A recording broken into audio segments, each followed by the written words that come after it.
तर गाईज जितकं पण डेली रुटीन मला तुम्हाला दाखवायचं आहे ते मला सध्या दाखवता येत नाही की मी पूर्ण दिवस काय काय करते. मोस्टली घरी असताना काय काय करते ते मला दाखवता येत नाही बिकॉज मी अजून तो जो स्टँड आहे तो परचेस नाही केला आहे. आणि मग मी ट्राय पण केलं की मी दाखवू, पण मग ते भांडे घासताना हातात मोबाईल पकडा आणि मग ते तसं जमत नाही. त्याच्यामुळे मी बऱ्याचशा गोष्टी स्किप करते डेली रुटीनमधल्या. तरी पण एक इन्सिडेंट मी तुम्हाला सांगते. तर आज सकाळी मी नाश्त्याला बटाट्याचे पराठे बनवले सॉससोबत. ठीक आहे, तर आम्ही दोघंच जण आहे, तर दोन दोन प्रत्येकाला, तर मी असा एक पराठा एक्स्ट्रा बनवते. तर काय झालं ना की त्याच्यामध्ये ना लाईक 4 पराठे एकदम चांगले झाले. त्याच्यामधले 3 तर यांनी खाल्ले, राहिले 2 पराठे. तर त्या 2 पराठ्यांपैकी एक पराठा खूप छान होता आणि दुसरा जो होता ना तो असा थोडासा तुटला होता, म्हणजे तुटका फुटका होता. तर म्हणजे मी जेव्हा माझ्या मम्मीच्या घरी होते राहायला, तर तिकडं काय व्हायचं की असं काही म्हणजे व्यवस्थित बनलं नाही, म्हणजे ते बनतं चांगलं पण असं त्याचा शेप वगैरे व्यवस्थित नसला तर मम्मी काय करायची, ते स्वतःसाठी ठेवायची आणि जे चांगलं चांगलं जे आहे जे दिसायला पण आणि चवीला पण, तर ते दुसऱ्यांना द्यायची. दुसऱ्यांना म्हणजे आम्हीच लेकरं असायचो, मी, माझा दादा आणि पप्पा.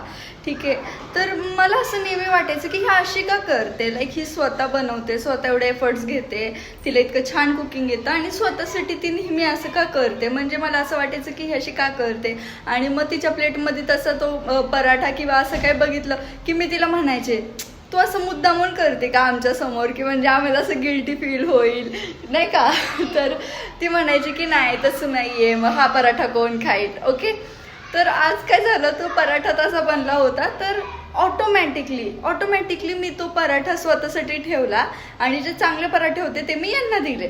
ठीक आहे, आणि मला ही गोष्ट तेव्हा रिअलाईज नाही झाली यांना नाश्ता वाढताना. नंतर जेव्हा हे गेल्यानंतर मी आज लेट नाश्ता करायला घेतला तर मला रिअलाईज झाली की यार हे असं ऑटोमॅटिकली माझ्याकडनं घडलं.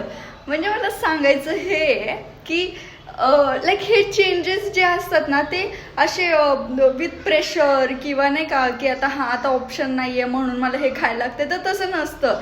ते ज्या व्यक्तीवरती आपण एवढं जीव लावतो, एवढी केअर करतो, तर त्या व्यक्तीसाठी आपल्याला नेहमी असं वाटतं की त्यांना बेस्ट ऑफ द बेस्ट मिळू दे आणि त्याच्यापेक्षा 1% कमी काय असेल तर मग मी ते घेईल. तर हे आज ऑटोमॅटिकली माझ्याकडनं झालं आणि तेव्हा मग मला थोडंसं रिअलाईज झालं की ओके मम्मी अशी का करत असेल. तर तसंच काहीसं माझ्यासोबत होत आहे. तर जे मला आज वाटलं ते मी तुम्हाला एकदम जेन्युइनली शेअर केलं. ठीक आहे, पण याच्यामध्ये अजून एक फनी साईड लपलेली आहे का, लाईक की मम्मी लोकांना किंवा हे जे वाईफ्स असतात त्यांना कंटाळा येतो का की स्वतः परत तो पराठा बनवा आणि तो एकदम एक्झॅक्ट राऊंड बनवा आणि मग तो खा, त्याच्यापेक्षा जे आहे ते खाऊ.